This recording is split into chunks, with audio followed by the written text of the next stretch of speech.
Hello, everyone. My name is Eddie Joe, and today I am thrilled to announce the fact that I have ordered and will shortly receive a 2025 Cadillac CT5-V Blackwing. I ordered it back in August. I think it was August 8th that General Motors accepted my order from my dealership, but I actually have been on the waiting list for a 2025 since January. And again, for historical context, it's December, I believe it's the 18th today. And they're going to start delivering the cars within the next 2 weeks to 1 month after a software update goes through. So this video is going to be showing you how I spec'd my CT5V Blackwing.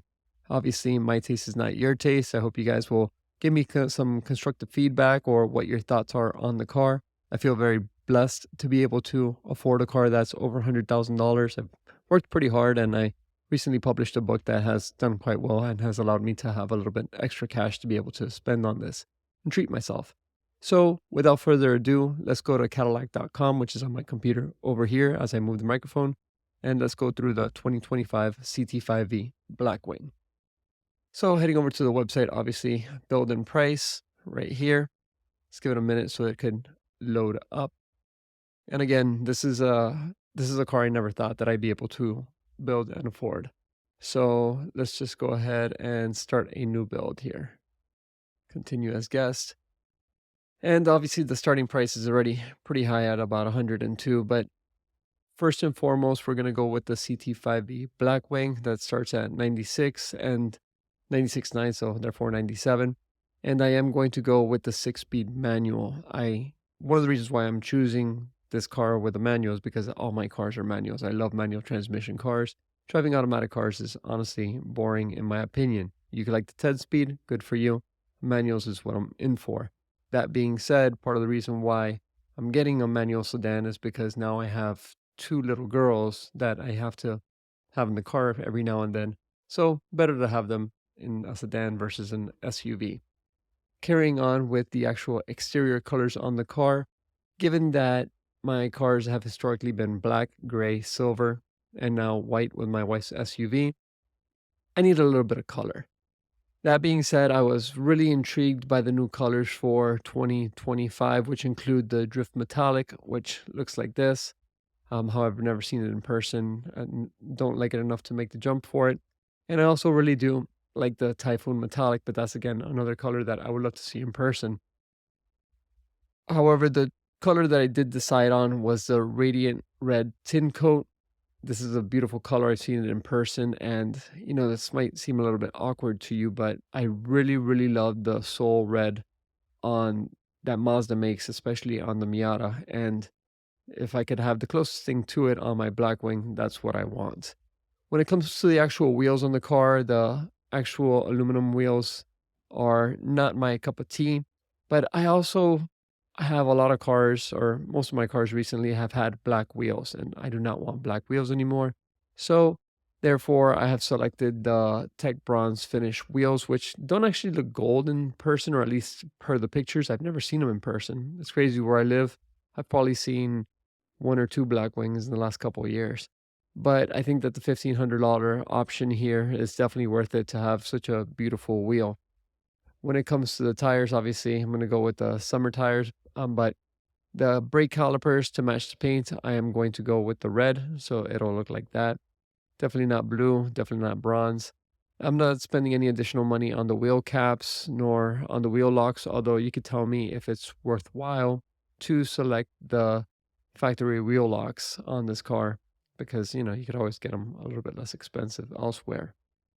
Now, there were some decisions when it came to the actual seating for the car because, I personally would love to just have red seats. It's something that I've always been a sucker for. I like red on my interiors. And basically Cadillac does not allow us to have that. Now, I'm also not a fan of all these different two-tone colors, but I'm also not a fan of the $8,000 for the semi-aniline seats. I don't know if I said that correctly. Forgive me if I did. But I would love to have just tan seats if I go ahead and bring these up here. But I really don't like the pattern of how it looks with the black and the tan. Now, you may like it and that's your taste. However, it's just not for me. The other thing is that this price tag of $8,100 approximately for these seats is a lot of money. And even though I'm spending a lot of money on the car to begin with, and it may seem like I'm griping about price, it's still something that factors into all my selections here. So what I did select was the sky cool gray with the jet black accents. This color looks more white in person. I've seen it in person and sat in it before. But what really made me a sucker for this color is actually the piping. Obviously, the piping that's here on the seats in the red. It just really reminds me of the actual red seats that I would like to have. So I went ahead and selected these. Having the carbon fiber backs is something that is not really important to me, and I'm probably gonna have some covers along the back so that my daughters don't kick the back of the seat where it's swayed. So if you have any recommendations for what what cover to put on the back of the seats, let me know in the comment section below. I'll be very, very grateful for that. Now, when it comes to the seat belts, obviously, as I mentioned, I'm a sucker for red, so I did select the torch red seat belts, which are very, very pretty. Word of advice for people who are considering selecting the suede microfiber steering wheel. Think about how long you're going to own this car and think about how meticulous you are. I'm a pretty meticulous guy. I keep my cars very clean, very, very detailed. But I have this weighted steering wheel on my 2017 Corvette Grand Sport, and it looks awful. I've cleaned it, I've done what it takes to it, and it looks awful. If I had to take it back and do it all over again, I would not select this weighted microfiber steering wheel for my C7 Corvette. Just you do what you choose, but those are my 2 cents on that. Moving over to other packages, given that I live in Florida, I did not select all these all-weather things. I don't have snow, thankfully. I did go ahead and select the parking package, which does include the rear camera mirror. I think that's just something that's going to be helpful, given that the visibility, although it's very good for a sedan, it's not as good as having a camera screen there. So that is something that I selected. And I also do enjoy, I never thought I was going to enjoy it, but my wife has a Yukon, and having that hands-free deck release, excuse me, I'm choking. But having the ability to swipe your foot underneath the car and having the trunk open is something that I actually found to be far more useful than I thought it would be. I didn't select any of these accent packages. I didn't find them necessary. Although I would love to have Super Cruise, it just is not compatible with the 6-speed manual. So keep that in mind. If you're planning on ordering the manual, you cannot have Super Cruise. Something that is controversial to a lot of folks, or not controversial, but something that is often selected, are the carbon fiber packages for the Blackwing. And I did not order these for 2 reasons. Number one, the money. You just add tens of thousands of dollars to the price of the car with the carbon fiber packages. But in addition to that, there's also the consideration that I do plan on driving this car regularly. It's not going to be a garage queen. And when I'm going to work or my own driveway or the closest gas station to my house all have steep inclines. And when I drive my Corvette, I frequently scrape it. That being said, I do have the plastic. I did not select the carbon fiber packages on my Corvette, and therefore when it scrapes those plastic pieces along the bottom, I don't really care. It does sound awful, but I know that that's a part that I could just easily replace for approximately $110. So that's the reason why I'm not selecting the carbon fiber. I don't really, uh, I think it's beautiful if you have it. If you have the money to buy it, go ahead and do so. However, I'd rather spend my money on something else. Now, when it comes to the precision package, I loved watching most of the reviews on YouTube when the videos came out, I believe earlier this month in December, excuse me. I honestly do not plan on tracking the car. I might take it once or twice to a track that's approximately 1 hour away. But given the price of consumables and track time as experienced in the Corvette, at 4,100 pounds, I could only expect how much more it would be on the Blackwing and how much more wear and tear the weight of the car would actually cause financially to my wallet. So if you plan on a track day, just think you're going to spend about $1,000 when it's all said and done. I'm not going to have many thousands of dollars left over to track the car. Although I will take it, I will do the performance driving school over in Nevada because I did that in my Corvette and it was a phenomenal experience. With regards to the exterior options, none of these really got my attention. There is a preference for the black mirror caps. However, that's not for me. I personally like it in the body color. That's just my opinion. One thing I did select that is not a fan favorite is the Ultra View power sunroof. People say it adds unsprung weight and complexity, which it does add. It's something that could break with time. It also adds weight to the car and decreases headroom.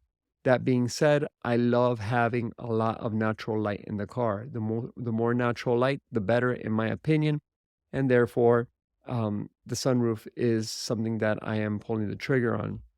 Something else about it is I have the glass roof on my Corvette, and it's something I've never thought twice about. It just makes the cabin feel more light, more airy, less claustrophobic. So definitely $1,400, almost $1,500 that I will happily spend. Now, other interior options that exist are ones that I really don't care about, such as these cargo mats, cargo nets, etc. You could purchase these for less money elsewhere. However, I did pull the trigger on the performance data recorder at $1,600. I do have it in my C7 Corvette and I love it. I think it's fantastic. I'm even more excited to play with it on the CT5-V Blackwing, especially since it seems, per what I've seen on the YouTube videos, it does seem that using it as a dash cam is pretty easy. And I hope to show you guys a video at some point when I do receive the car as to how to function within the performance data recorder and going through it with a little bit more detail. And that leaves me, well, towards the end, there's nothing here that I'm selecting. All these safety options are pretty much standard. So let's just go ahead to the summary and see what's the total of all this. Now, this is a hard number to swallow, but given the cost of pretty much any car these days, it makes it a little bit easier to digest. Plus the fact that I tend to keep cars for the long term. I plan on, hopefully, my Corvette is going to be an heirloom car of sorts, which will be eventually inherited by my daughter. So I have to give my other daughter a car to inherit as well. And hopefully she's going to have a craving for the CT5-V Blackwing with its 668 horsepower. And 12 miles to the gallon or whatnot. So all in all, it's about $110,000 car plus taxes and all the fees that come with it. It's a lot of money, but hey, you only live once, and I'm blessed to be able to do it. That being said, what do you think about my build? Would you change anything about it? How would you specify your car? I'd like to know what your comments are on all this below. Hopefully, this video is the beginning of me reviving, so to speak, my YouTube channel, and hope you guys stick along as we do more things now with the CT5-V Blackwing to join the Corvette in my garage. Hope you guys have a great day. Thanks so much. Bye.